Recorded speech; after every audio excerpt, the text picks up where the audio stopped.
All right, I think we may be back. Lost internet.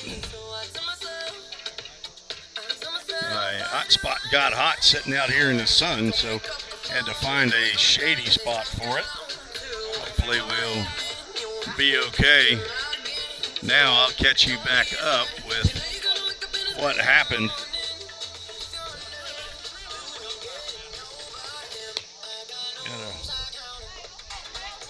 Gotta remember what happened.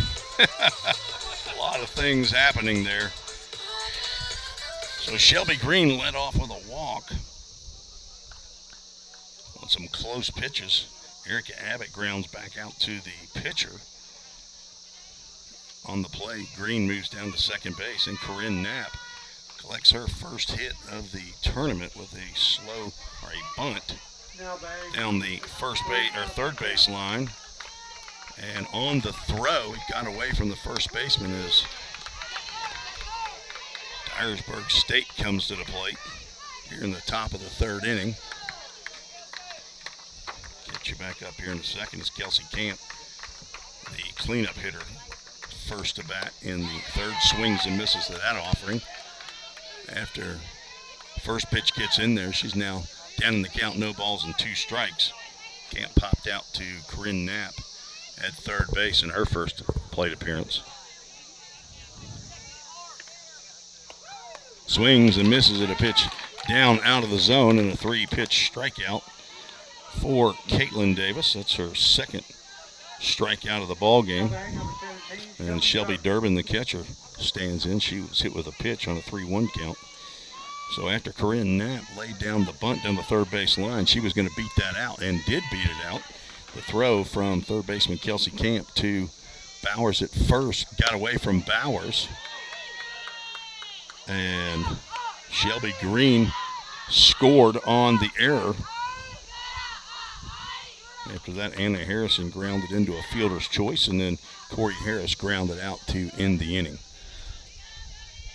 And that's where we are now after the first strikeout of the strikeout of the first batter. Now 2 balls and no strikes to Durbin. And there, I think we're caught up. Strike called on the inside corner at the knees. Looks like I lost most of you.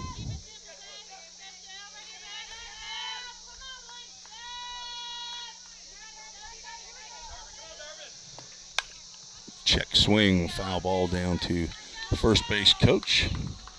I assume that's Taylor Follis, Follis. Head coach George White down at third base. Long-time softball coach. Count goes 2 balls and a strike to the catcher for the Lady Eagles. Josh Downs, Caitlin Davis is picking at that inside corner at the knees. Again, does not want Shelby Durbin to be allowed to extend her arms. 18 home runs, 61 RBI. She extended them there, but got way out in front. Above a full count Ministries full count to Shelby Durbin, Durbin. She's from Savannah, Tennessee, a sophomore. Stands back in the box from the right-handed side. Nice relaxed grip, and she's going to look at strike. No. I never saw a hand motion, but he must have said strike 3. There was no hand motion. But down she goes on strikes. Now batting number 23, Bree Ramsey. That's back-to-back strikeouts for Caitlin Davis. And now Bree Ramsey swings and misses at the changeup. She was his first strikeout victim for Caitlin Davis in the first.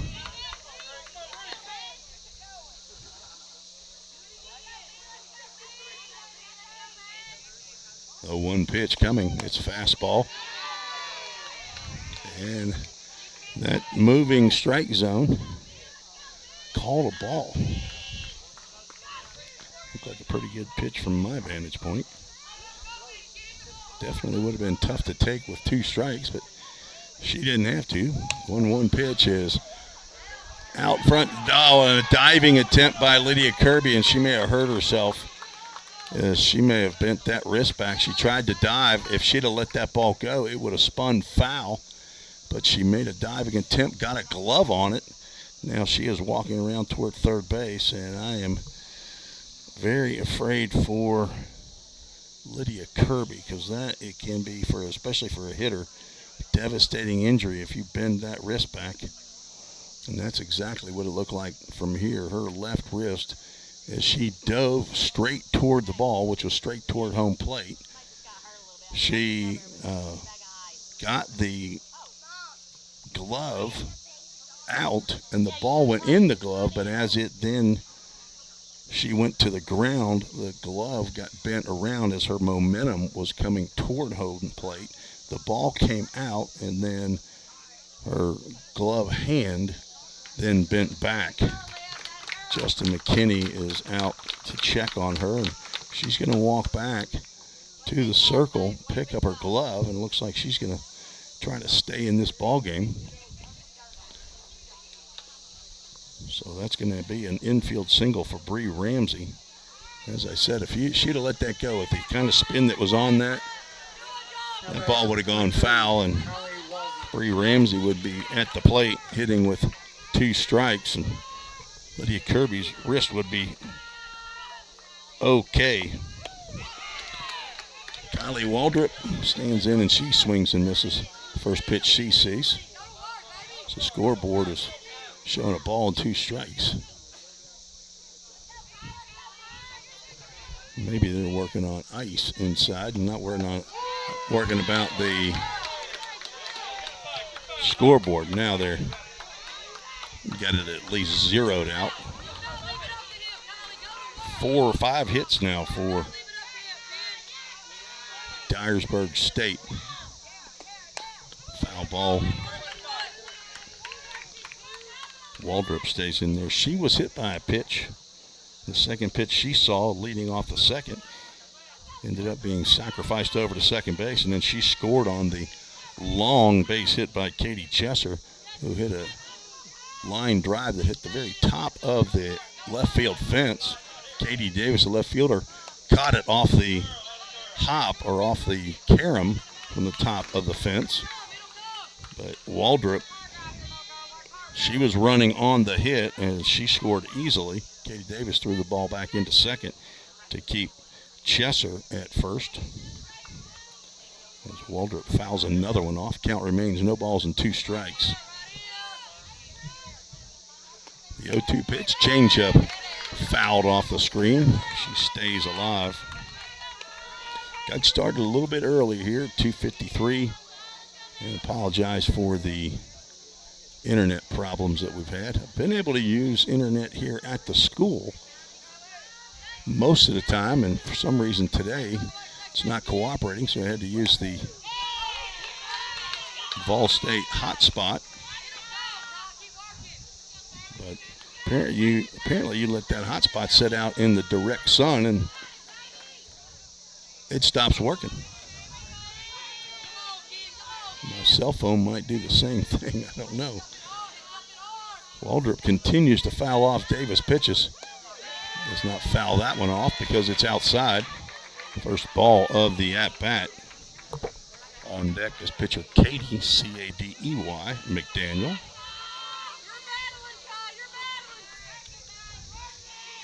Davis trying to work around a 2-out single, and she does. She gets the strikeout as Bailey Osbrooks pulled that one off the dirt. She strikes out the side after giving up the infield single on the attempted diving catch by Lydia Kirby. So we'll see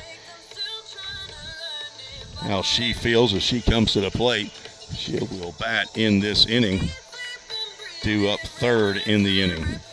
No runs, 1 hit, no errors, and 1 runner left on base. Catch a quick commercial here in the Vol State Sports Network. We're all working in the cloud. But what really is the cloud?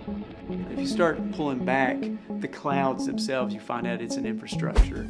Computer science is really computer engineering. Right now, Middle Tennessee is quickly becoming a growing tech hub with several IT companies that are looking for skilled workers. If you're pursuing the CIT program at Ball State, you're preparing yourself to fill those positions. Have you ever wondered what happens when you click Buy It Now? A whole series of transactions take place from the manufacturer. Tim Reese back on the Ball State Sports Network. Move to the bottom of the third inning. Caleb. I'm sorry, I've got. Now batting number 1, Corey Harris. Did I miss an out? Oh, that's what it was. While Corey Harris was at the plate, Anna Harrison was cut down stealing. That's what ended the inning. There we go. I knew something wasn't right. Line drive in the left field. That'll get down for a base hit by Harris to lead off the third. She has 2 hits. Now batting number 10, Michaela Fuqua. And the Pioneers have 3 in the ball game. And Michaela Fuqua back in the same situation. She's going to chop one toward third, but Kelsey Camp's going to pick that up in foul territory.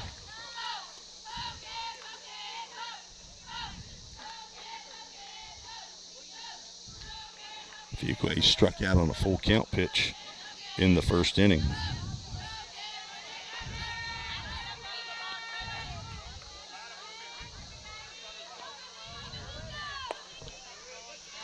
Looks at a ball. Pretty close pitch again.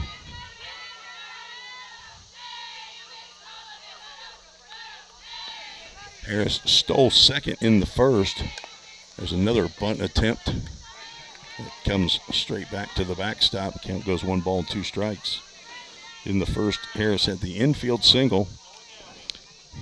Actually went right underneath the legs of Kelsey Camp at third base. But by my estimation, and I am not the official scorer, I thought she would have reached. I don't think Camp would have been able to throw her out as Michaela Fuqua takes a ball. So I awarded her a single, but I'm not the official scorer, so check the box score to live stats. There's a ground ball that's going to get into the outfield. Harris isn't stopping in second. Throw's going to come to third, and she's going to be in there safely on the tag. The call made by the home plate umpire, and Fuqua moves down to second. Ball State with runners at second and third, nobody out. A single by Fuqua. She moves to second on the throw to third. Aggressive running, as you would expect, by 2 of the most prolific stolen base softball players in the country. And back-to-back singles. Katie Davis is going to drop one to second base, but Michaela Fuqua is going to get thrown out at third as she hesitated on the ball that hit just right at second base on a very soft line drive. So she's going to be retired at third. But Corey Harris comes in to score on the RBI single. So back-to-back-to-back singles. Fuqua is retired. I think that was 6-5. 4 out number 1. And Lydia Kirby stands in with the bat in her hand. So 3 singles in the inning, and none of them, I don't think, well, maybe one got out to center field. Squared around the bunt, misses the bunt. Katie Davis is going to get thrown out at third. The ball was in the dirt. She thought she'd move up on that one.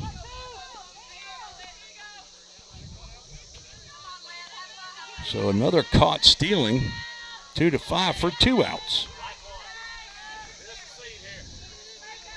And Kirby with an 0-1. Actually, it's going to be more than that. Ball one there, but she's got at least a 1-1, but I thought she's had 3 pitches thrown to her. I want to ask the umpire what the count is. The scoreboard says 1-1, but I don't think that's right. The pitch is going to hit Lydia Kirby. She throws the bat down, and she's not happy. She will walk down to first base as the umpires are checking out all the players, making sure there's no issue that comes up. And Bailey Osbrook steps in wearing the number 34 in the all whites. Wears 66 in all the other uniforms, but the white she's wearing 34. She grounded out to the third baseman and looks at a changeup that floats in there, but it's apparently too high. That is the slowest changeup that I've seen in this tournament. But I tell you what, she puts it right where she wants it. 1-0 pitch popped up on the left side. Should be playable. Over is Vaughn, and she's called off by the left fielder, Bree Ramsey. And it is the third out. But Vol State takes the lead with 1 run on 3 hits. No errors and 1 runner left on base. Headed to the 4th, you're listening to the Vol State Sports Network. Hi, my name is Lily Whirling. I am from Cordova, Alabama. I went to Cordova High School. Go Blue Devils. I am a redshirt freshman. I play first base. I'd like to thank my parents, Tasha and Robbie, as well as my sister Abby, and a huge shout out to my Nana from Blytheville, Arkansas. Hi, my name is Marianne Bellevue, and I'm a sophomore at Vol State. I play second base, and I am from Rossville, Georgia. I graduated from Ridgeland High School, and I would like to thank my mother, Alicia Moore, and my 3 sisters, Emma, Josephine, and Millie. I'd also like to thank my grandparents in Chickamauga, Georgia, Mama and Papaw, and my grandmother in Atlanta, Georgia, Nanny.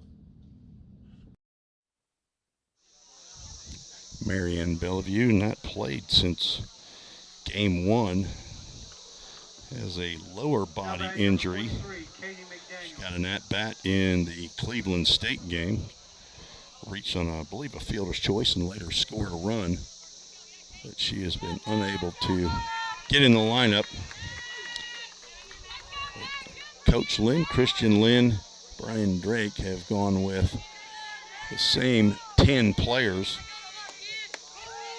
At Dyersburg State, pitcher Katie McDaniel stands in and looks at a called strike. She laid down a sacrifice bunt in the 2nd inning that moved Kylie Waldrop over to second, then scored on the base hit by Chesser. Next offering is a fastball down low.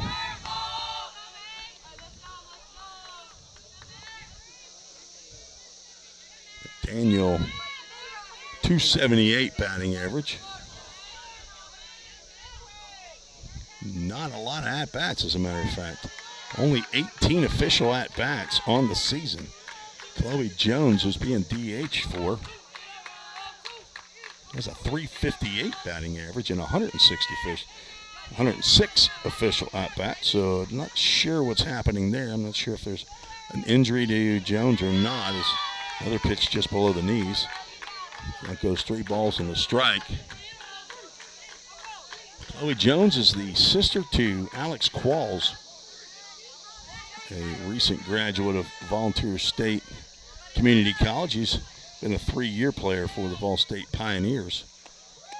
Pitch hits. Or is he going to ask her to come back, or is he going to tell her she can go to first base? Apparently it hit her, and I thought he was calling her back, but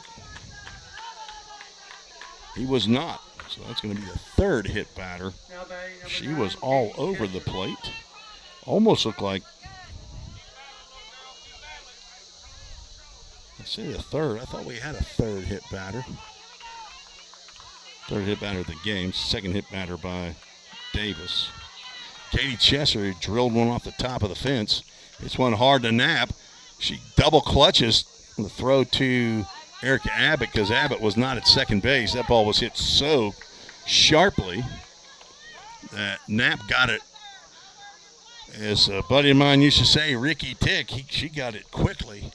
Had to double clutch because Abbott was not at second base yet, so finally let go of it and threw McDaniel out at second base for the first out. So Chesser reaches on the fielder's choice, and Timothy Ballard looks at a called strike.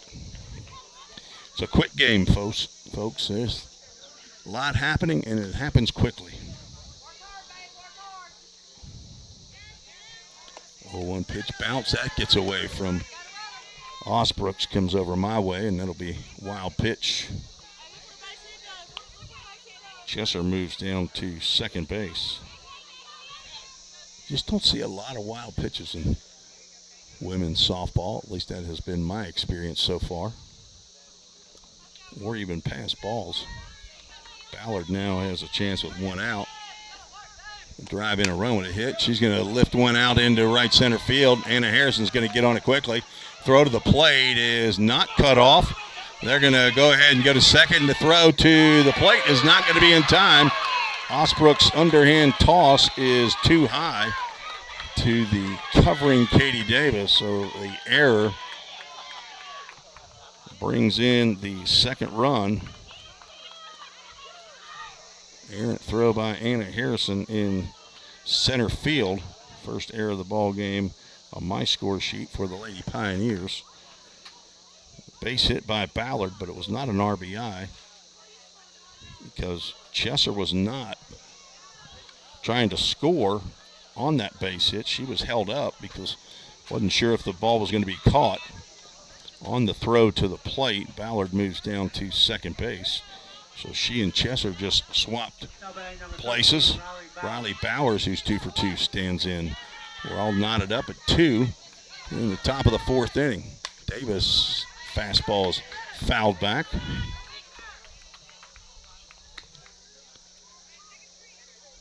Bowers comes in hitting .347. Team has a batting average of .335.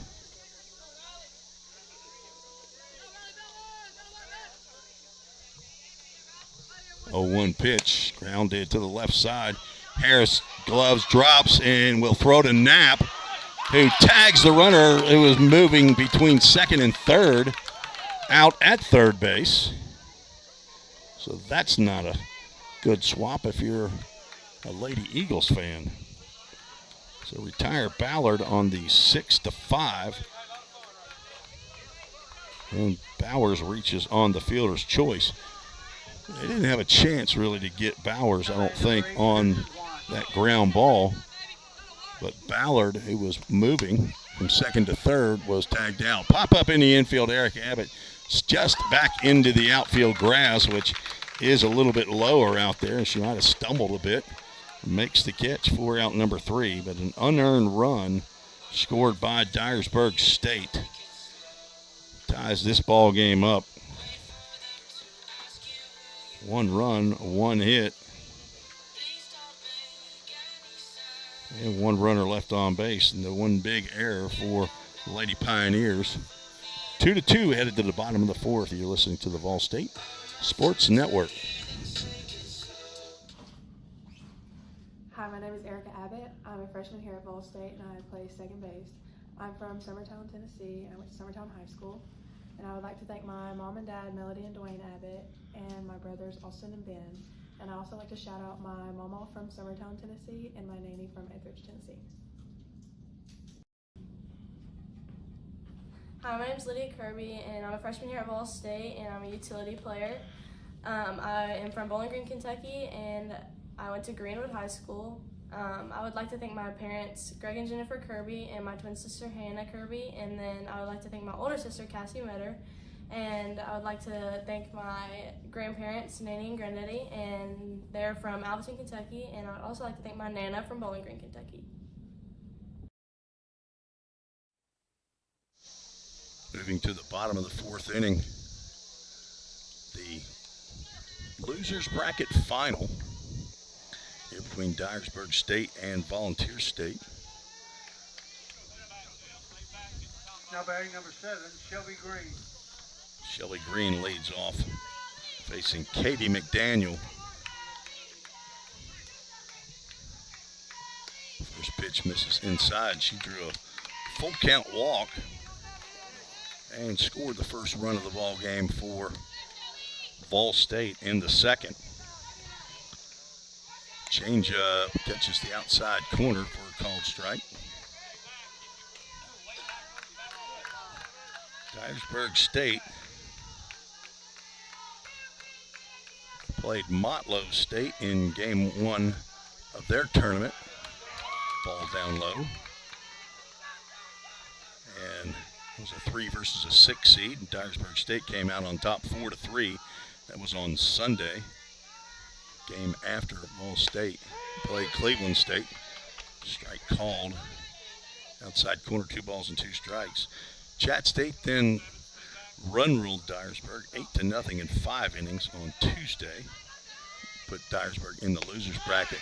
Shelby Green thought she was going to get rung up there, but another close pitch, and she takes it for ball 3 of Full Count Ministries. Full count. She was one of our Toyota Gallatin players of the game against Walter State.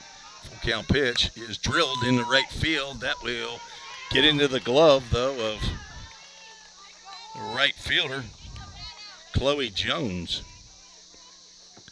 Saw her make a tremendous catch in the Walter State game yesterday to preserve the 3-run lead. At the time, they were leading 4-1.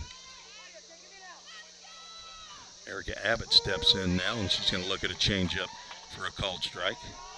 Dyersburg in the losers bracket defeated Cleveland State 10-6 on Tuesday, and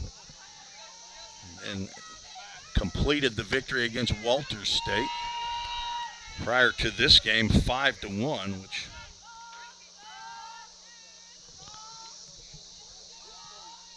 one ball, 1 strike count to the left-handed hitting second baseman for the Lady Pioneers, Erica Abbott. Looks at another changeup, and it's going to do the same thing it did last time. Catch that outside corner. Erica is an accounting major at Ball State, the daughter of Dwayne and Melody Abbott. And that pitch goes behind her. Just a bit inside, as Bob Euchre might say. Abbott grounded back to McDaniel. I don't know if this is the first Dyersburg State versus Vol State softball game that I've been a part of. I'm not sure if there's any bad blood or not. That pitch just misses outside with another Full Count Ministries. Full count.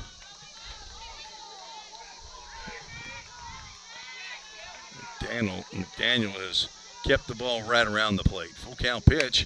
It's slowly hit to the left side. Charging in, throwing. Not in time is Pearson Vaughn. Erica Abbott with the infield single with 1 out. She's now 1 for 2.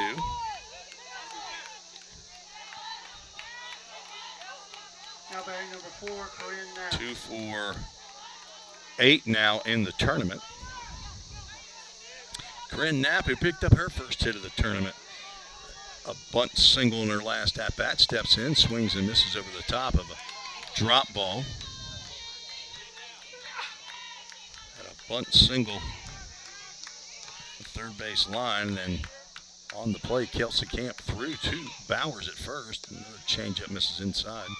She throws that changeup quite often. Bowers, in my estimation, the error would be on Riley Bowers. She missed the catch, and on the play, Shelby Green was able to score. Ball 2 is high. On deck, Anna Harrison, center fielder. Knapp hits in the 8 hole for the Lady Pioneers. 2-1 pitch popped up on the left side. Should be playable for Vaughn, and she will make the catch in the outfield grass for out number 2. Harrison reached on a fielder's choice in the second, and then was caught stealing to end the inning. 2-2 here in the bottom of the 4th. She lays down a bunt. Picked up by Camp. She throws to first, and not in time. Harrison beats that out. Bang, bang play at first base. I might have been a little. I don't know that I would have agreed with that call myself.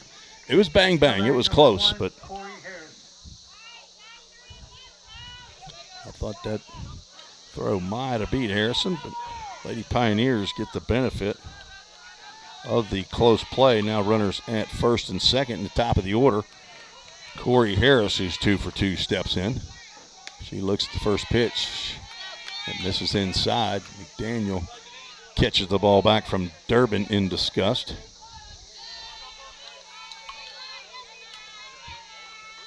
Harrison infield single and a stolen base in the first inning. Looks at a strike there.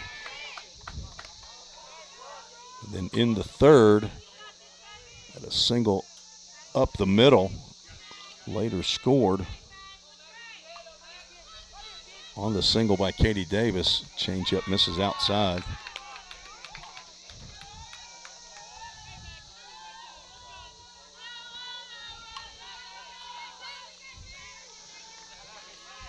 Internet back working. 2 balls and a strike. Ground ball to second.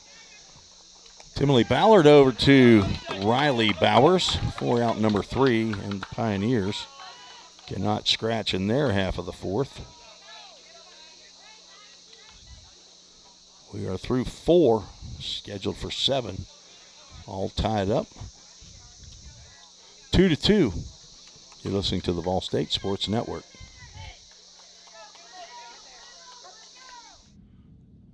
My name's Corinne Knapp. I'm a sophomore third baseman from Woodbridge, Virginia. I'm also a transfer from Longwood University, and I want to thank my parents, Pam and Rance Knapp, and my sister, Jordan Knapp, as well as my aunt from Honolulu, Hawaii, and my grandma from Kalispell, Montana. Hi, my name's Elizabeth Bales. I'm from Jackson, Tennessee. I went to Southside High School. I'm a freshman here, and I'm a utility player. I would like to thank my parents, Jessica Arwood and Donnie Vales, my siblings, Baker and Clayton and Keaton, my grandparents, Carol Moore and Robert Moore from Jackson, Tennessee, and my aunt and uncle, Jennifer and Chris Wilkerson from Henderson, Tennessee.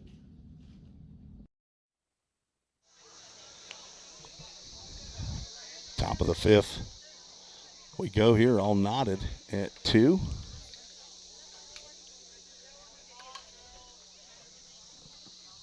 Four, 5, and 6 due up for the Lady Eagles of Dyersburg State. Kelsey Camp pop out in a strikeout thus far in the ball game, facing Caitlin Davis.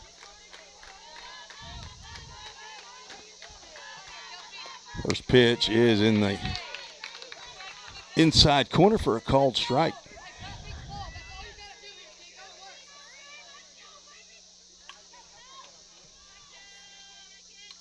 Davis in her 3rd game of the tournament.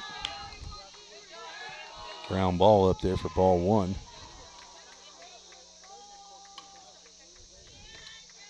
She's got to be one tired puppy. 11-inning complete game win against Walters State. A lot of high-stress pitches, batters, and innings in that ball game. That pitch is fouled over to the side of the backstop. 1-2 pitch to Camp. Swing and a miss. Down she goes for the second time. That is strikeout number 5 of the ball game for Davis. Strikes out about 4 Now batting number 17. per 7 innings, 4+, I believe.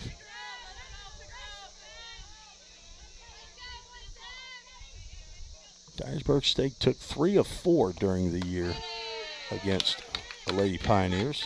Durbin gets a called strike. She was a strikeout victim in the 3rd as well.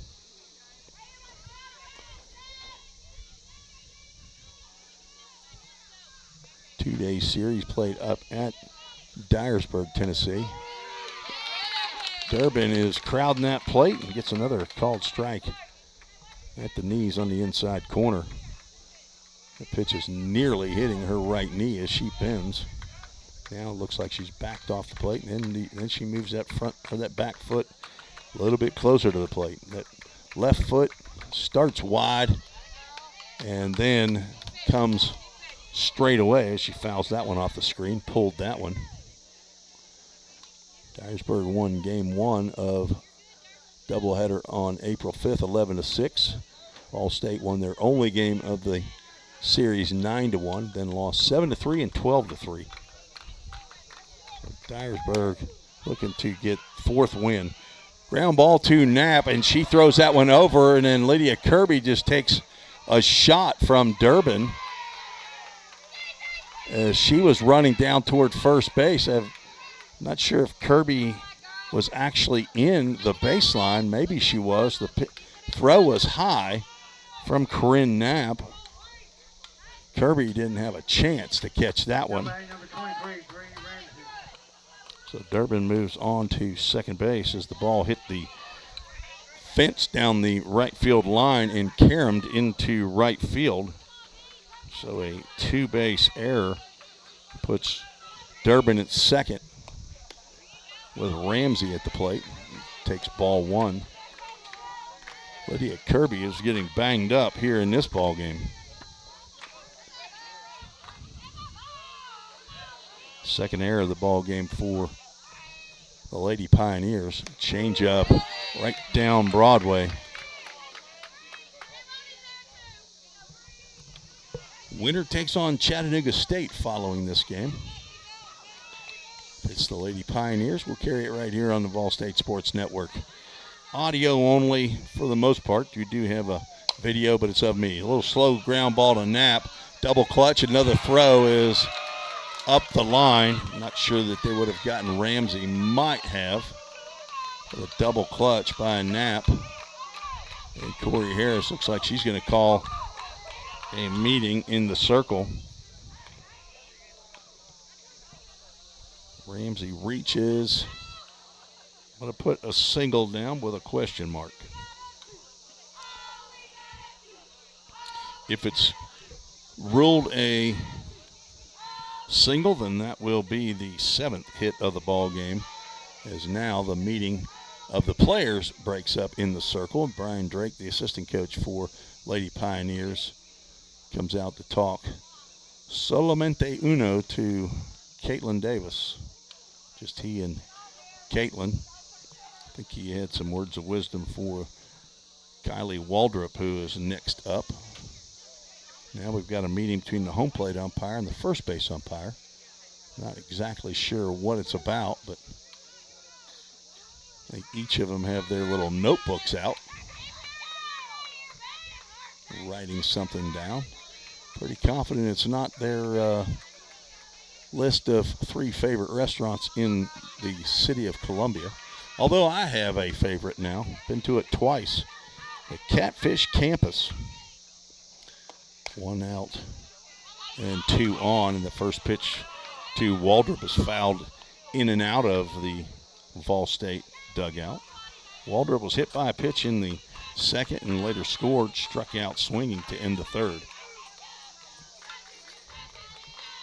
0-1 pitch, change up out in front of that one and fouled past the third base dugout. Count as no balls and 2 strikes. And this is the time, if you're looking to strike somebody out, now's the time you want to do it, with Katie McDaniel, the seldom used hitter, standing on deck. 0-2 pitch, grounded into left field. That's a base hit. Katie Davis up with it quickly, and she gets it back into Knapp. And the bases are loaded. Solid base hit between third and short for Waldrop. Her first hit of the game.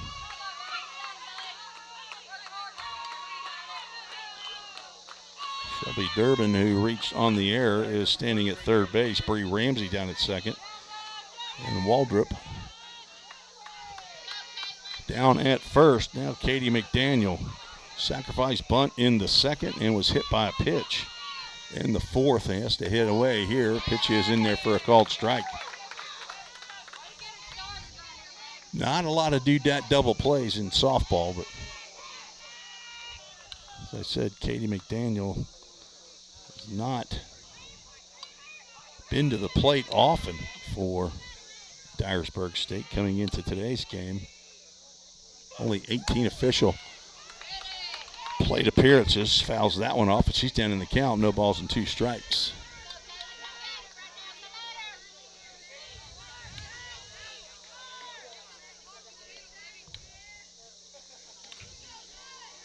Have internet. Sometimes it's working a little slow, though.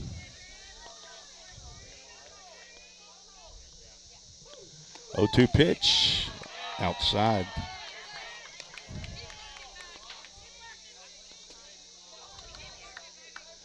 Daniel only has 5 hits in those 18 official at-bats. A double, a triple, 1 RBI. Struck out 5 times. Kayla Davis looking for a strikeout right here. And Daniel with a defensive hack there fouls that one off the screen. Stays alive with a 1-ball, 2-strike count. Dyersburg State won 5-1 over Walters State. That ended the tournament for Walters. Both these teams playing right here are the 2 teams that defeated. Fly ball out to right field. This could get a run in. Michaela Fuqua catches, throws to the plate. That's a strike. And Bailey Osbrooks tags her in the foot before Durbin got to the plate, but he called her safe. Christian Lynn wants to come out and have a chat with the home plate umpire and wants to know if he will check with the base umpires. I thought that Shelby or Bailey Osbrooks tugged Shelby Durbin, her counterpart at the plate, while she was in the air and caught her foot with the tag. The throw was just inside. Bailey had to come forward. Actually, she didn't have to come forward. The throw was chest high or waist high from Fuqua just up the third base line. Not a pretty good throw, actually. I mean, right on the line. There was no hop, and they're going to have an additional chat with Christian Lynn, 2 of the umpires to come over. Christian doesn't look like he's going to like what he hears. There's at least 2 outs, and that runner is not on third anymore. But they're going to have a conversation, and Christian's got his hands behind him, and he is talking to both umpires, and the head nodding toward the home plate umpire. I don't think anybody's been happy with some of his calls today, but there's going to be no change. She's going to be in there and called safe. And the Lady Eagles have taken a 3-2 lead. So an RBI sac fly by Katie McDaniel brings in Durbin, and everybody else moves up 60 feet.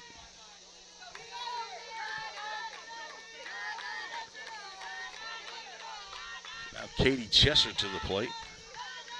She almost hit a 2-run homer. Instead, hits a 1-hopper back to Katie Davis, or Caitlin Davis, and that'll end the inning. But the Lady Eagles go up by 1 run. It was unearned on 2 hits. The big error that allows Durbin to even reach base, and 2 runners left on. So after 4.5, the Lady Eagles grab that lead back 3-2. You're listening to the Vol State Sports Network. Hey y'all, my name's Anna Harrison. I'm a freshman here at Vol State. I play outfield and I'm from Savannah, Tennessee. I went to Hardin County High School, and I'd like to shout out my parents, Todd and Jennifer Harrison, and my brothers, Michael and Jacob Harrison. I'd also like to shout out my grandparents, Mama Gail and Papa Dennis from Savannah, Tennessee, and my grandparents, Mama Ann and Papa Stacy from Shiloh, Tennessee.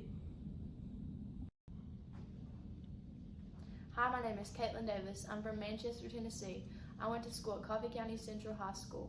I want to thank my mom and my dad, Denise and Rick Davis. I want to thank my siblings, Natasha, Nathan, Jared, Jessica, Blake, and Caitlin. I also want to shout out my Nana from Woodbury, Tennessee, and my aunt and uncle, Brad and Julie Davis.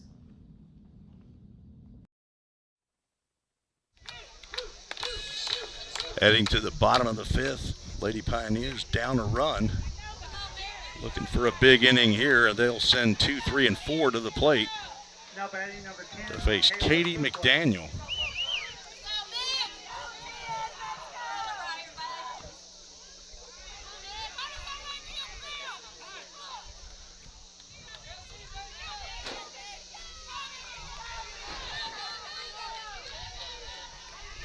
Fuqua 1 for 2. She swings at the first pitch, 2 hopper to third. Camp up with it quickly. And Michaela Fuqua is out on the first pitch she sees.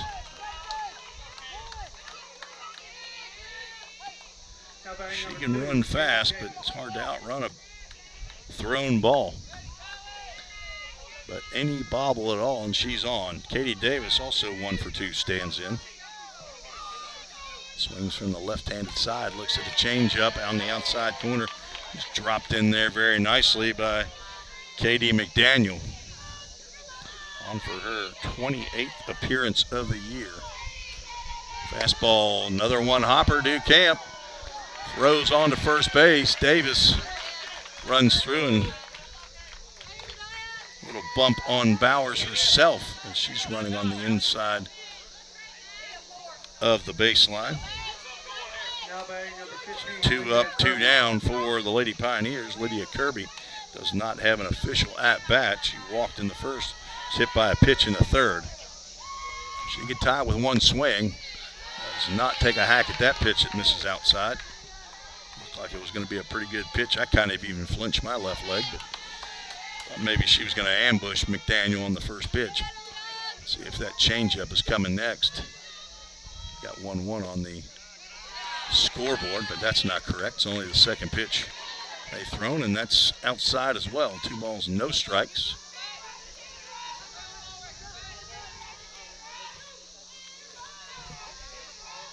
That's going to hit her again, and she's going to slam her bat down. Lydia Kirby is getting banged up. Bent her wrist back, trying to dive and make a catch earlier in the game, and now she's been hit twice. The umpires will gather together here to discuss the issue, and home plate umpire now going to hand the bat back to Christian Lynn. Christian takes it away in an aggressive manner, flips it to the dugout. Now Bailey Osbrooks 0 for 2 and hasn't had a hit since the Cleveland State game in game 1. It is Bailey time. Looks at the first pitch, called strike on the outside corner. It's Kirby down at first base. Been on base all 3 times. Still does not have an official plate appearance. Osbrooks with a ground out and a fly out. Misses with that 0-1 pitch. And the fans are going back and forth now. First meeting of the tournament. There's the changeup. Right down the heart of the plate. Osbrooks definitely not looking for it. Called strike. She's now down in the count. 1 ball and 2 strikes. A sophomore first team all-conference utility player, Bailey Osbrooks.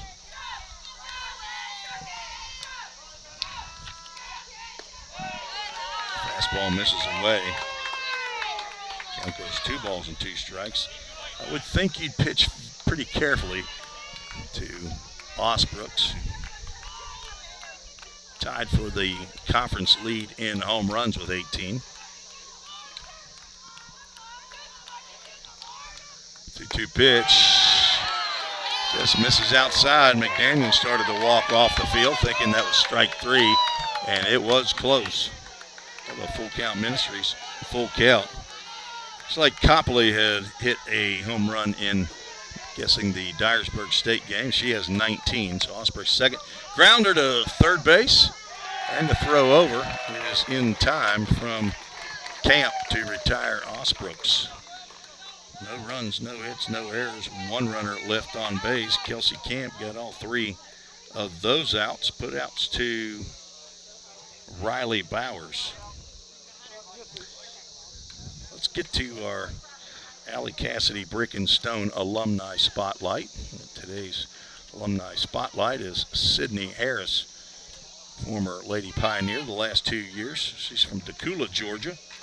She's now playing at the University of North Alabama, where she got in 41 games this year. But at her Vol State time, Lady Pioneers, She would hit .322 in 2022 in 51 games. She also played 51 games last year, hit .448, 30 stolen bases. She was a first-team all-conference selection for the Lady Pioneers. They had Grace Gregory and Sydney Harris as first-teamers. Second-teamers, Bailey Osbrooks, Hallie Grace Patton, and Killian Roberts. Our Allie Cassidy Brick and Stone alumni spotlight, Sydney Harris. This year's first-team all-conference selections for the Lady Pioneers is Bailey Osbrooks, Corey Harris, Katie Davis, and the Player of the Year is Lydia Kirby. First pitch, smoked to first base. Lydia Kirby had that ball go in and out of her glove. She finally stuck a fork in it and collected it in her glove and stepped on first base for the first out. Sharply hit ball by Timely Ballard, but it turns into a 3 unassisted out. And Riley Bowers, who's 2 for 3, stands in. She's the first baseman that's been involved in some of the action. She pops up in the infield. Corinne Knapp in, and she's going to make the catch. So 2 pitches, 2 outs here in the top of the 6th inning. I've seen a 3-pitch inning one time in college, and it's in baseball. Now batting number 8, Pearson Vaughn. You don't see it very often. Let's see if there's any chance that Pearson Vaughn swings at this pitch. Smoked a single into right field in the first, flew out to left and popped out to second base. She does check swing, foul it back. She had thoughts of going after the first pitch, but it'll be at least a 4-pitch inning for Caitlin Davis, who would be happy to take it. Right behind us, Cleveland State is taking on Motlow State in baseball. Cleveland State leads 9-3 in the top of the 4th. It's ball 1 delivered to Pearson Vaughn, the shortstop. 1-1 pitch, right down Broadway.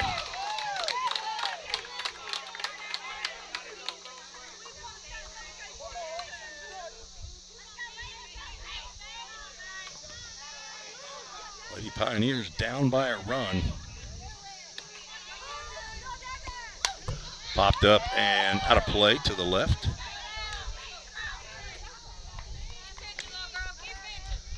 They call Caitlin Davis little girl. I don't know where that came from. Maybe it's back in Coffee County in Manchester, where she's from. That's where that nickname came. 1 ball, 2 strike, right back up the middle. Diving attempt by Erica Abbott, but it goes into center field, fielded by Anna Harrison. So a 2-out base hit puts Vaughn on base. She's 2 for 4. And brings up Kelsey Camp, who's 0 for 3. Now batting number 3, Kelsey Camp. Camp came in hitting .404. 17 doubles, 10 home runs, 55 RBIs. She struck out twice, swings and fouls that one off her right foot.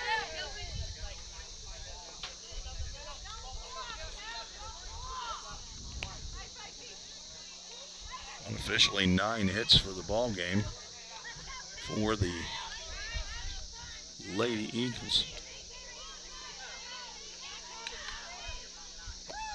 Swing and a miss on a changeup. Nice time for that pitch call.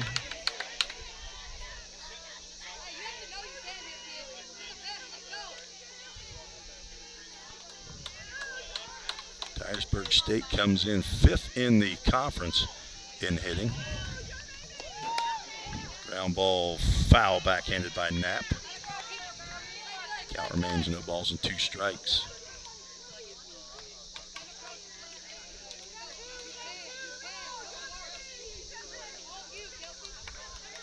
Lady Pioneers came in 3rd in hitting at .365 batting average.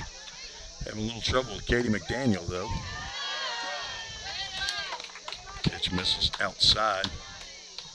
Ball and a strike, or ball and 2 strikes to the third baseman. Has been very busy for Dyersburg State in this ball game. A lot of action and a third base. 1-2 pitch changed up, and Camp gets around on that one and fouls it out of play down the left field line past the Lady Pioneers bullpen. So Cleveland State defeated Chattanooga State today in men's baseball action. Not sure what the final score of that was, but that was a resumption of a game, just as the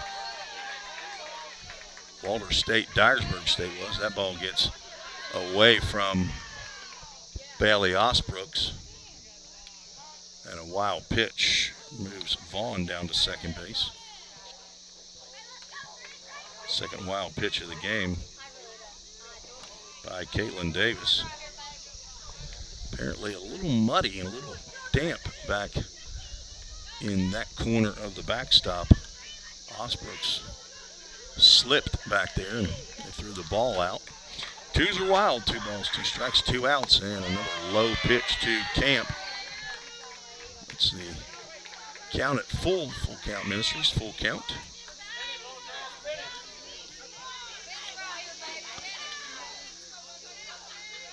Calling for Caitlin to spin the ball. She can spin it either direction.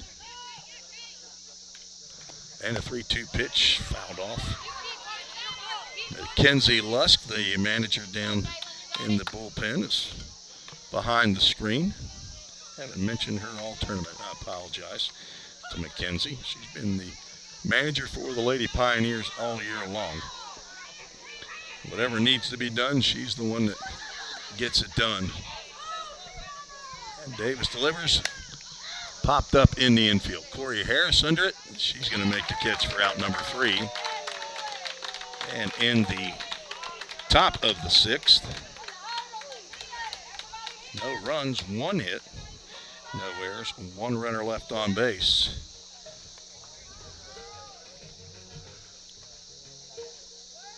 A couple more, I think, video bios to get to. Hi, my name is Riley Latzenheiser. I'm a freshman here at Ball State. I play first base and I'm from Clarksville, Tennessee. I'd like to shout out my mom, Mariah, my dad, Mike, as well as Coach Kins for making all of this possible, and my Aunt Heather and Uncle Greg. Hi, my name is Michaela Fuqua. I'm from Decatur, Alabama. I went to Austin High School. I'm a freshman utility player. I want to thank my mom and my dad, Jeffrey and Lena Fuqua. I also want to thank my 2 brothers, Gavin Fuqua and Jeffrey Fuqua. I also want to thank my 2 sisters, Aaliyah Fuqua and Sierra Fuqua. And I also want to thank my granddad from Cortland, Alabama, and I also want to thank my grandma from Decatur, Alabama.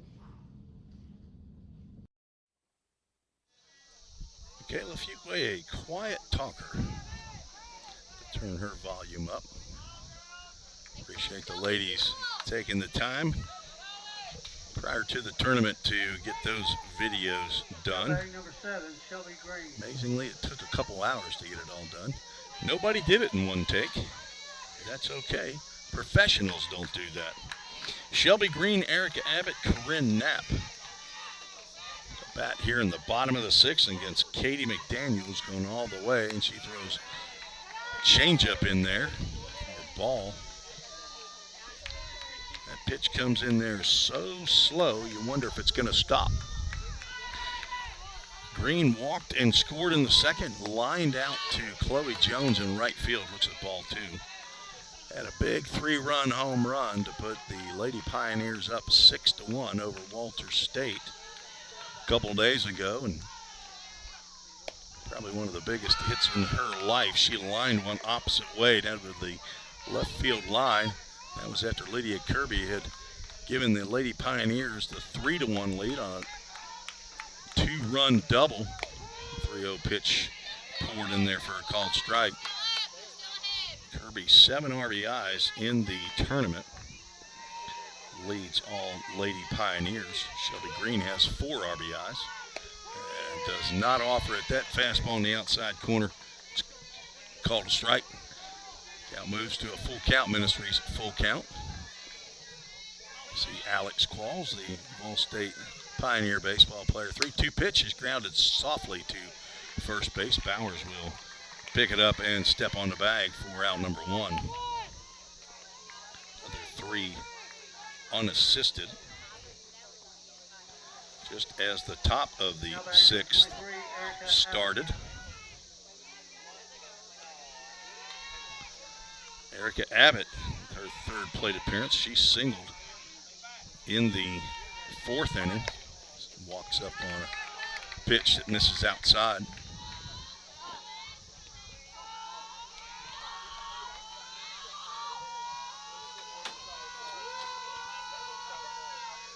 Walks up on another one, and it is low.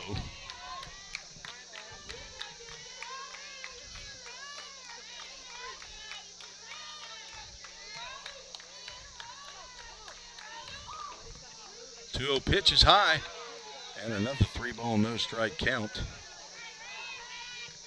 On the baseball side, when we had our full count ministries versus of the game, we had Mimi in Gadsden, Alabama, Caden Johnson's grandmother that would send Bible verses to me for that. 3-0 pitch misses for ball 4, and Erica Abbott claims first base. Been on base now twice. That is the 2nd walk of the game, first one since the 1st inning by McDaniel. Mimi would send in Bible verses to me. I've got one scheduled here for the latter part of the game. Corinne Knapp steps in, and she was tired of waiting on Katie McDaniel to get her sign. Timeout as the reset happens. Knapp, who likes to swing at that first pitch, takes for a called strike after a 4-pitch walk. That's a smart move right there. Make the pitcher throw a strike. Now you're ready, and you got 2 more opportunities. Changeup is a line drive to third baseman, and they're going to double up. Abbott is. Kelsey Camp makes a diving catch on a softly hit line drive, and that ends the inning. Nice play down there by Kelsey Camp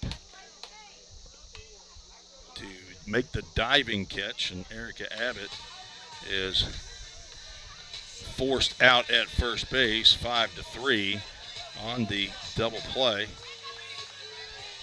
That ends the inning. No runs, no hits, no errors, and nobody left on base.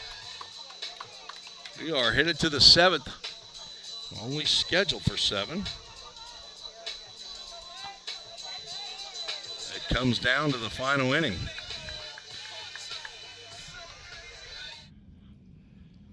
Hi you guys, my name is Madison Cruxford and I'm a sophomore here. I'm a pitcher from Station Camp High School in Hendersonville. And I'd like to thank my parents, Ben and Amy Cruxford, and my brother, Braden Cruxford. And also my Mima and Uncle Ellen for always watching all my games and supporting me. Hi, my name is Shelby Green, and I'm from Milan, Tennessee, and I went to Milan High School. I'm a freshman here at Ball State, and I play outfield. And I'd like to thank my parents, Todd and Janet Green, my younger sister, Cameron Green. I'd like to thank my Gigi and Granddaddy from Trenton, Tennessee, and my Kay from Milan, Tennessee. And I'd also like to thank Coach Hubert and Coach Jim for helping me get here. Shelby Durbin, Bree Ramsey, and Kylie Waldrop to face Caitlin Davis here in the top of the 7th inning. Durbin gets plunked on the first pitch. 3rd hit batter, 2nd time she's plunked Durbin.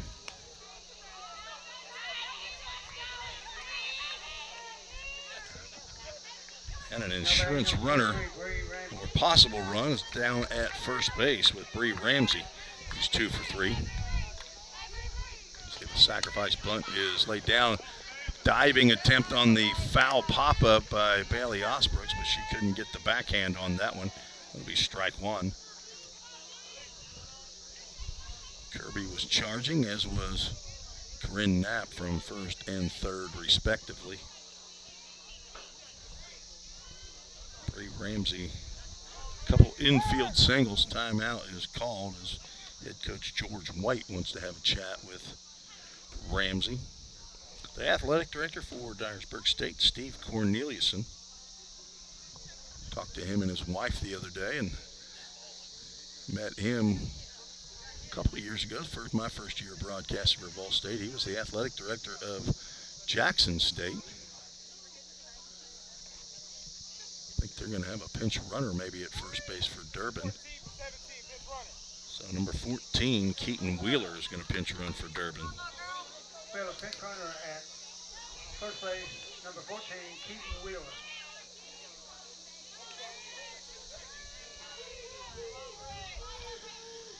Wheeler, a freshman from Covington, Tennessee, square around a bunt.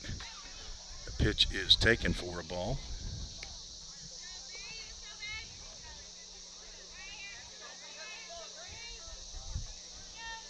On deck, Kylie Waldrop. Ramsey swings from the right side. She's a right-handed hitter.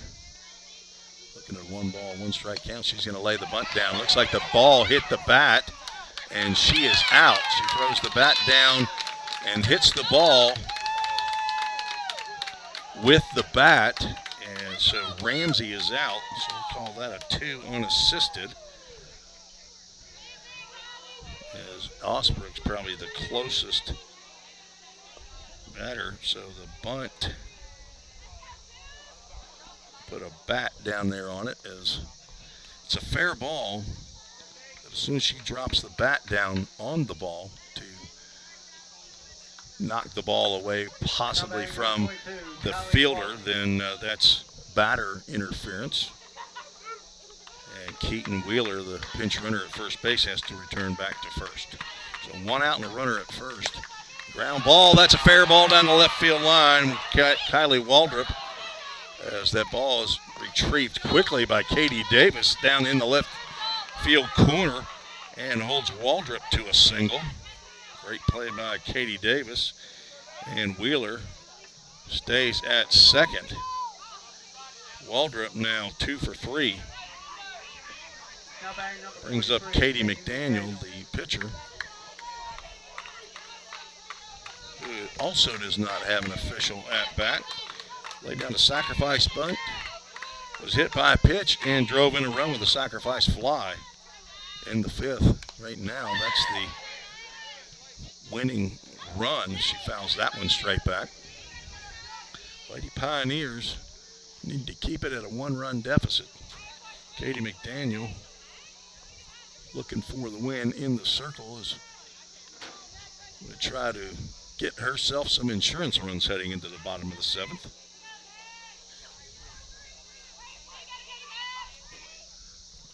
Ten hits now for Dyersburg State unofficially. Changeup misses down. Daniel's a sophomore out of Lexington, Tennessee. They have 4 players from Kentucky. A couple Owensboro, a couple Glasgow Kentuckys. 1-1 pitch, pop. That's out to center field. Anna Harrison has it.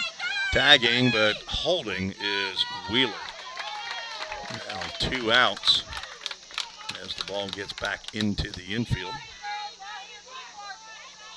And the Lady Pioneers are now away from getting off the hook here.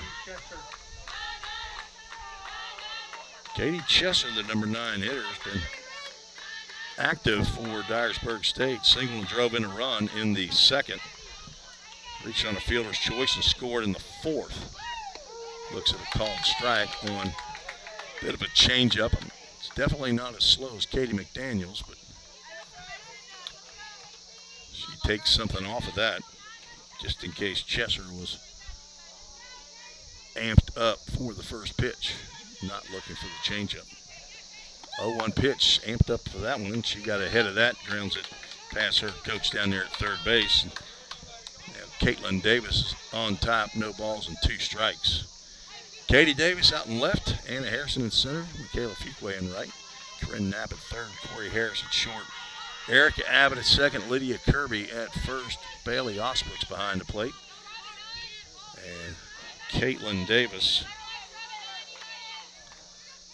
finishing up her 24th inning, another ground ball foul. 6 2/3 innings. 24. She's in her 25th inning of work in the tournament.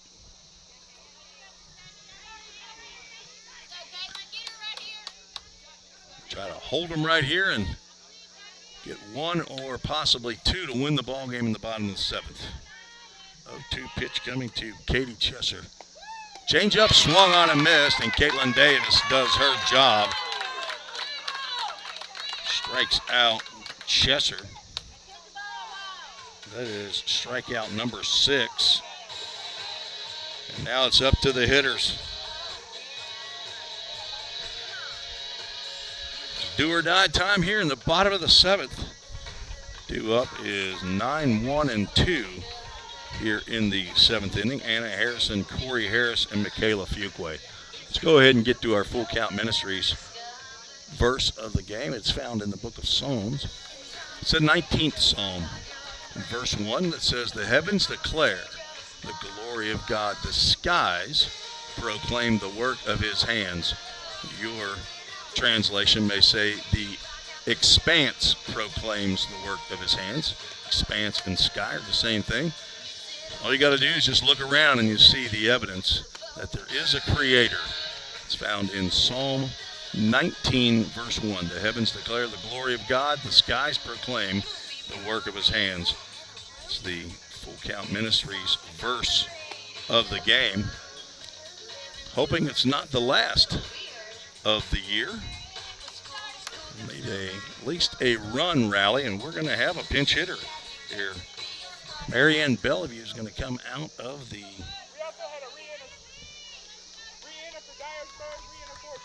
for the Lady Pioneers with a bit of a twisted ankle. Number 5, Marianne Bellevue. Marianne Bellevue get her first at bat since game 1 against Cleveland State. She's looking at her first pitch ball.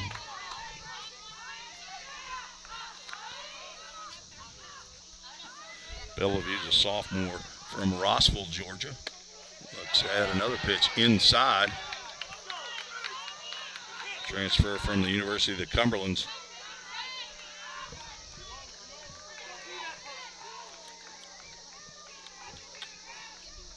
Swings and misses at the 2-0. Again, the scoreboard a little behind. It shows 1 ball, 1 strike. Bellevue, 316 hitter coming in today's game. 39th game of the year. 2-1 pitch. Inside, ball 3. 25 hits, 7 of those are doubles. They're just looking for Bellevue to get on base, and then I would assume Anna Harrison would pinch run for her. Bellevue looking for a walk here, and that pitch catches the outside corner, and she has the old face going. Full Count Ministries, full count to a sophomore from Georgia. Full count pitch. Just outside, and Bellevue reaches with the potential tying run. A very, very close pitch. It's the 3rd walk of the game.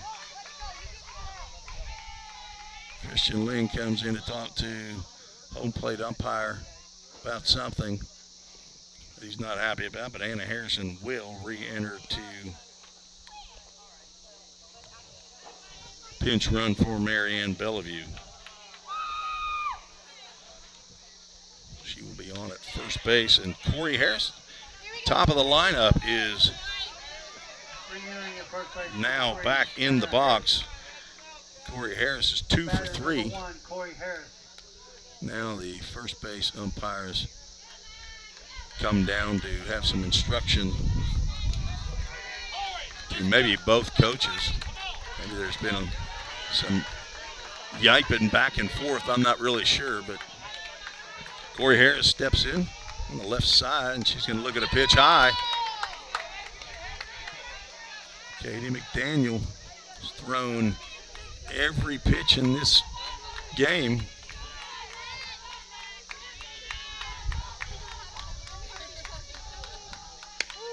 Catches the outside corner at the knees for a called strike there to Harris.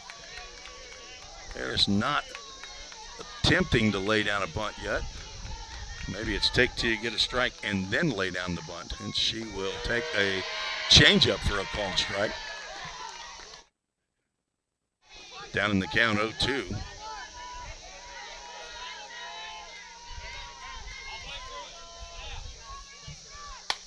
Chopper to shortstop. Vaughn goes to second base to get the lead runner.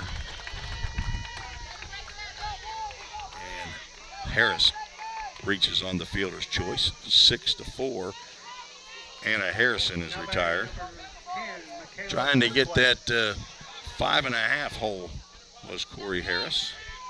Now Michaela Fuqua up. Let's see if Corey Harris is going to be off with the pitch. Fuqua takes a strike. No, takes a ball outside. Maybe half of a pitch out there. They are pitching to Fuqua outside, and she's going to look at a called strike on the outside corner of the knees. Fuqua 1 for 3, which has been her average during this tournament. Change up, Mrs. Lowen outside.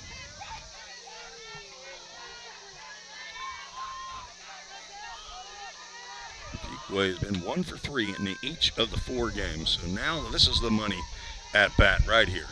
Got to come up big. She will tap one in fair territory, and she's going to be safe with a swinging bunt.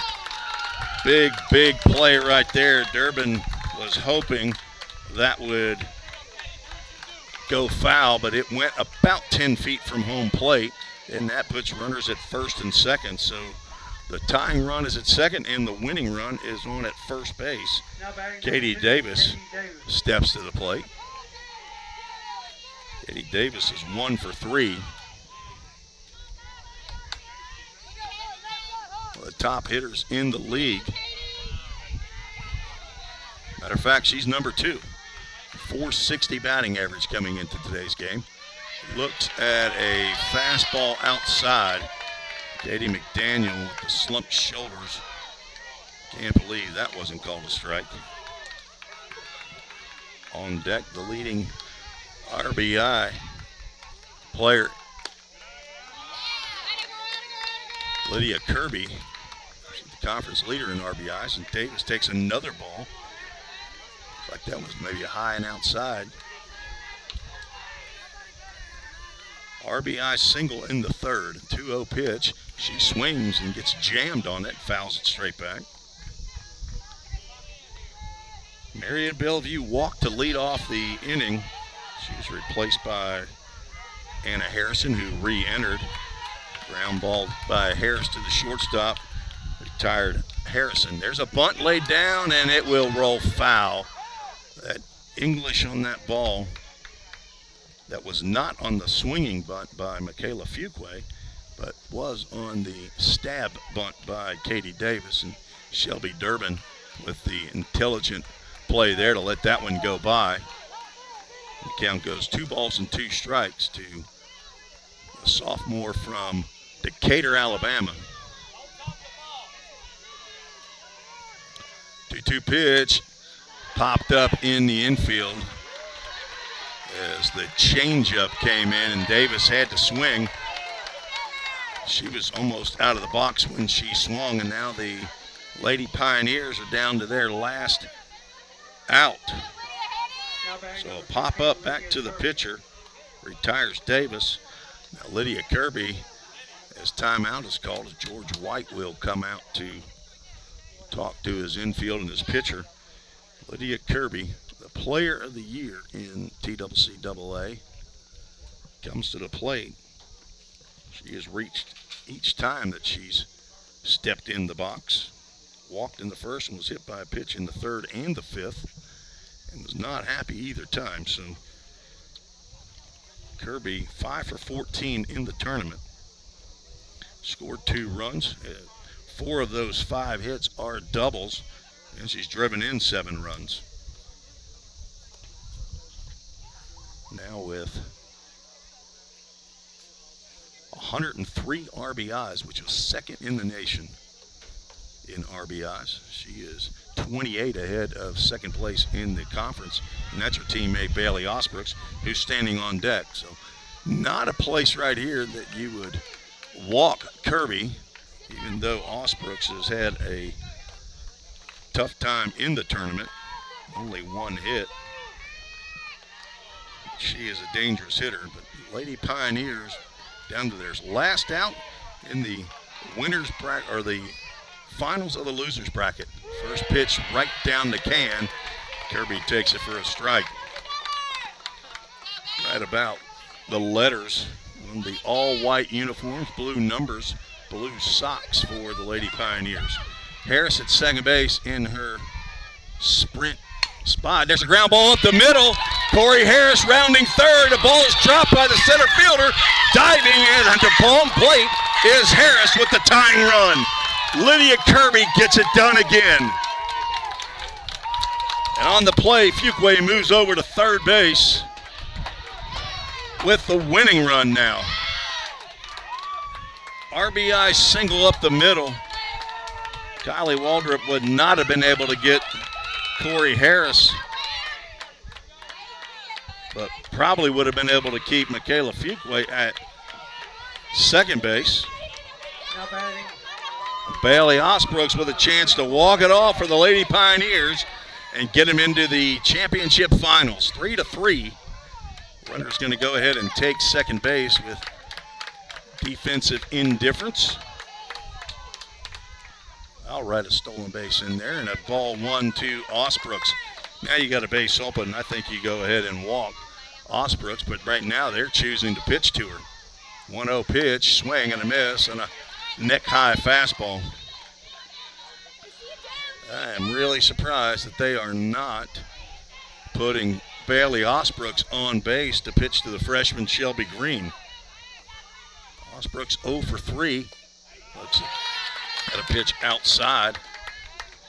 And 2-1.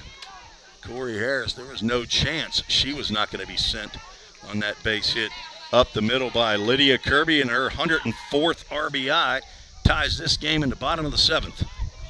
Lady Pioneers with a chance to walk it off. Long look at the wristband by McDaniel. Popped up on the right side. Could be a tough play. In comes Chloe Jones. She's going to miss, but the ball is foul. The ball hit foul. Chloe Jones dove, trying to make the catch, but the ball landed foul. And that is the call. And in my opinion, that's the correct call. Bailey Osbrooks will come back with a 2-ball, 2-strike count. Christian Lynn is coming in to have a chat. If Chloe Jones had touched that ball in fair territory, then it would have been a safe hit, and this ball game would be over. Home plate umpire makes the call, and there's going to be no change. Nice attempt by Chloe Jones out in right field. I have no idea why she's playing as deep as she's playing. The ball goes to her where she's at. Unless it's in the air, this game's over. 2-2 pitch fouled off over the backstop screen, and we'll have another 2-ball, 2-strike count. Outfield playing straight away. Chloe Jones is playing a little bit toward a left-handed pull hitter, so she is closer to the right field line. Bailey Osbrooks with another opportunity. McDaniel with the pitch is high. And a full count, Ministries full count to the sophomore catcher. First team all-conference utility. She was a second team all-conference selection last year. Comes in 366. A changeup drilled high and deep to center field. But Kylie Waldrop back, and just before the fence makes the catch. Another changeup that Osbrooks had to wait back on. Waited as far as she could, or as long as she could, and drives one to deep center field, but just not deep enough. And that is the final out of the 7th, but the Lady Pioneers score 1 run on 2 hits. No errors, 2 runners left on base. And we'll have free softball again as we are going to head to the 8th inning, all tied up 3-3. I want to thank our sponsors all year long, Toyota of Gallatin, for Brand new scoreboards all around the campus. Baseball field, softball field, and 2 inside the Pickle Fieldhouse for the men's and women's basketball teams. Thanks to Eric Carr, the general manager, and Jake Thompson, the general sales manager. If you haven't seen their Facebook ads with head men's basketball coach Johnny Lynn and head baseball coach Jim McGuire, if you have a Facebook account, tool around on that from time to time, you'll see the acting debuts of Johnny Lynn and Jim McGuire on a couple comical ads for Toyota of Gallatin. Thank them for their support of Vol State and Lady Pioneer baseball and for softball and for men's and women's basketball. Move to the top of the 8th. Caitlin Davis back out, and she is going to face the top of the Lady Eagles order, Timely Ballard. She hits a line drive. Diving play by Erica Abbott. That ball was headed for center field. What a defensive play by the freshman, Erica Abbott, second baseman. She just stole a hit from Timely Ballard. Put a star by that one for sure. And now Riley Bowers steps in. She's 2 for 4, so he swings at the first pitch. Flies one out to right field. Michaela Fuqua headed toward the right field line. And once again, 2 pitches, 2 outs for the Lady Eagles. Pearson Vaughn, the 3-hole hitter, stands in. She's 2 for 4. Singles in her first and 4th plate appearance. Apologize, I didn't have that field mic up, I don't think, for the game-tying run when Corey Harris came in. Swing and a miss on a high fastball there by Vaughn. Corey Harris comes in with Caitlin Davis. Some words of wisdom, maybe where to pitch to Vaughn. She's a freshman from Glasgow, Kentucky. She gets a fastball down low, and she swings at that and fouls it to the on-deck circle.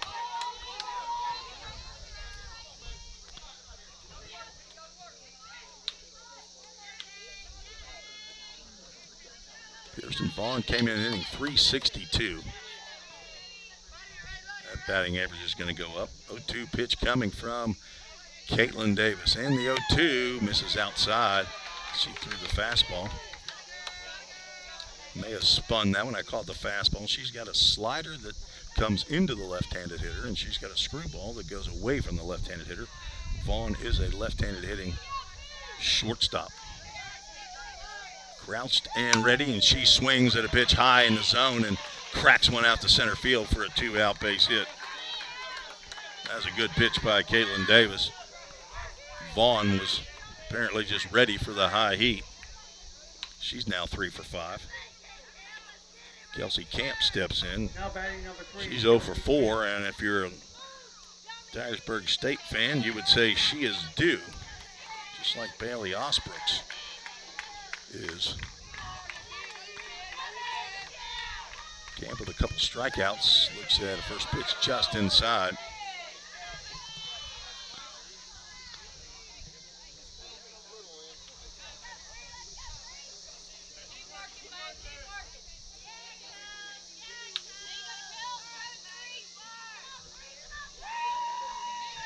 Camp, the third baseman for Dyersburg. She drills one to left field. That ball, if it's fair, it's gone. And it is. A changeup by Caitlin Davis, and Camp got all of that one and put Dyersburg State up 2-0, or by 2 runs. That is Camp's 11th home run of the year. Drives in Vaughn, a 2-out home run. That was a no-doubter, just a question of whether it was going to be fair. Dyersburg State now leads 5-3 here in the 8th inning. Back-to-back hits by the Lady Eagles. Now Shelby Durbin, who re-entered after being pinch run 4 in the previous inning.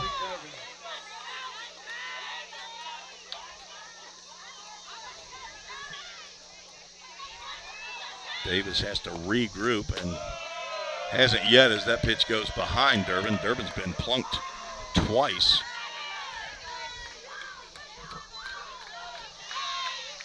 Timeout called as George White wants to have a chat with his catcher, Shelby Durbin. Durbin tied with Bailey Osbrooks in second place for the home run lead in the conference. Copley from Walter State has 19 home runs. Meeting is over, and the pitch is low for ball 2. Durbin 0 for 2. Been plunked twice, reached on an error by Corinne Knapp at third base, and she scored in the 5th. Big home run by Kelsey Camp as that pitch is delivered right down the can for strike 1. On deck, Bree Ramsey, the left fielder. Ball State with the equalizer in the bottom of the 7th. That popped up on the left side. Corey Harris with 2 feet on the dirt and makes the catch. We will head to the bottom of the 8th. Ball State needs 2 runs. We'll be right back on the Ball State Sports Network. I took business management because I want to have my own business one day. It was time for me to take that step and enroll in Ball State. When a student comes to Ball State, they can leave here with knowledge that applies to all aspects of business. Cybercrimes take place online, and companies need more well-trained workers to stop it. Ball State is training me to help combat cybercrimes in the future. We're training them for those type of jobs that are out there. Ball State CIT programs prepare students to earn industry standard certifications within the IT industry. I choose Ball State because the future needs me now. My story could be your story. This is Tim Reese back on the Ball State Sports Network. We move to the bottom of the 8th inning. Lady Pioneers need 2 to tie this inning. Needed only 1 last inning, but 2 to tie, 3 to win. To move on to take on Chattanooga State in the finals. That'll follow this game. I have not broadcasted all year long for the Lady Pioneers, but it's truly been my pleasure to handle the duties here in the conference tournament. And they have opened their arms for me, and I sure appreciate it. Shelby Green steps in. She'll be the first batter of the inning. She's going to look at a called strike from Katie McDaniel. Green 0 for 2. Walked and scored in the 2nd. Swings and drives one deep to center field. Shelby Green has just put one on the board. Shelby Green from Milan, Tennessee, hits her 6th home run. And the Lady Pioneers are behind by 1. Leadoff solo shot by Green, the designated player, her 2nd home run of the conference tournament, her 6th of the year. Freshman outfielder. The ball's been retrieved and brought back in. Will be delivered to the home plate umpire. It's not Little League, folks. They don't hand that ball over to Shelby Green. So 5 to 4. And Erica Abbott steps in. She's 1 for 2. Infield single in the 4th, walked in the 6th inning. Abbott walks up on that offering and looks at a ball outside.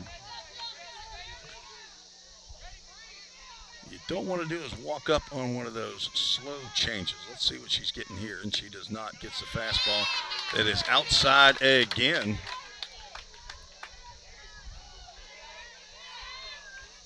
The tying run at the plate, the winning run is on deck, and we'll have a pinch hitter for Corinne Knapp. Abbott takes a strike. Lily Whirling standing on deck to hit for Knapp. Line drive off the glove of the third baseman. Fawn picks it up off of Camp's glove and throws Abbott out at first base. A hard hit ball and a little carom job there. So that's a 5-6-3 put out. Don't see that very often. But a nice heads up play by Pearson Vaughn to retire Abbott. Lily Whirling pinch hitting for Corinne Knapp. Whirling from Cordova, Alabama, wearing the number 33 in the all-whites. Whirling is 1 for 3 in the tournament. 1 for 1 at a 2-run single in game 1 against Cleveland State. Then went 0 for 1 against Walters and 0 for 1 against Chattanooga State. Looks at ball 1. On deck is Anna Harrison. Number 9 hole hitter. If the Lady Pioneers can get a runner on, should get to the top of the order. Whirling looks at a strike thigh high. Surely the instructions from Coach Lynn is take T, get a strike, make her throw strikes. 1-1 pitch, grounded slow to the Camp, and that's the dead zone today. Kelsey Camp has been money.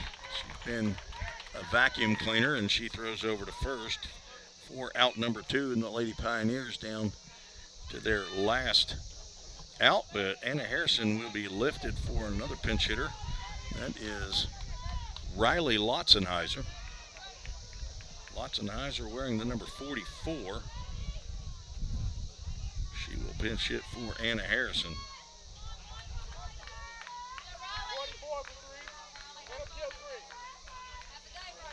And Anna Harrison, if this game should continue, would be taken out of center field, but Shelby Green can play that position. Marianne Bellevue pinch hit for Harrison in the 7th and walked, but Riley Lotzenheiser looks at a called strike. Tough position to be in as a pinch hitter. Lotzenheiser, a freshman out of Clarksville, Tennessee, former Rossview Hawk in a big situation. Looks at ball 1 outside. A 2-run home run in the top of the inning by Kelsey Camp, who is definitely the player of the game for